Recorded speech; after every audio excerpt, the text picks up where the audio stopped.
Augšana – tas ir Zemgales dabā. Šajā vidē idejas ir dzīves, plešas iespējas un aug uzņēmumi. Iepazīstiet Zemgales uzņēmējdarbības vidi, kur katrs solis ir solis uz augšu. Zemgale ir pievilcīga vide, kur uzsākt un attīstīt uzņēmējdarbību.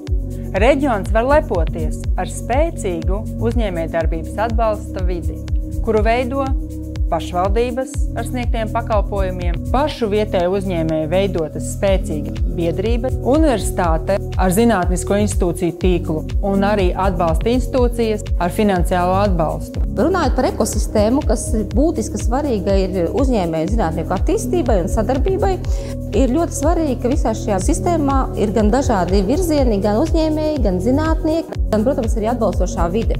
Līdz ar to universitāte, kas ir šeit Jelgavā, Zemgales reģionā, gribētu teikt, ir būtisks stūrakmens, lai varētu attīstīt inovācijas un dažādas jaunas lietas, jo, protams, ka tajā brīdī, kad runājam par biznesa attīstību, ir svarīgi arī inovāciju virzieni dažādi. Savukārt, ko iegūst uzņēmējs no visas mūsu sadarbības, ir tas, ka mēs viņam varam iedot pēc iespējas plašāku klāstu, sākot no mācībām, no biznesa idejas attīstības, katram viņa solim precīzi, kas viņam ir nepieciešams.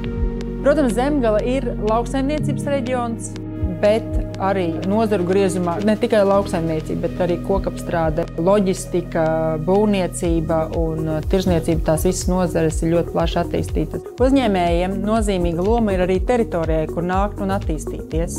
Tāpēc Zemgales plānošanas reģions sadarbībā ar pašvaldībām ir izstrādājis industriālo teritoriju attīstības plānu. Lai katrs uzņēmējs, kurš plāno ienākt vai plāno attīstīt uzņēmējdarbību Zemgalē, zinātu, kādas teritorijas ir pieejamas, kāda infrastruktūra un komunikācijas ir pieejamas un ko pašvaldība domā par šīs teritorijas tālāku attīstību. Katrā pašvaldība uzņēmējdarbības speciālists ar mērķi palīdzēt vietējiem uzņēmējiem sniegt atbalstu, lai viņš tik nāk un darbojās. Mēs atrodamies Nākotnes parkā, Nākotnes ciemata teritorijā.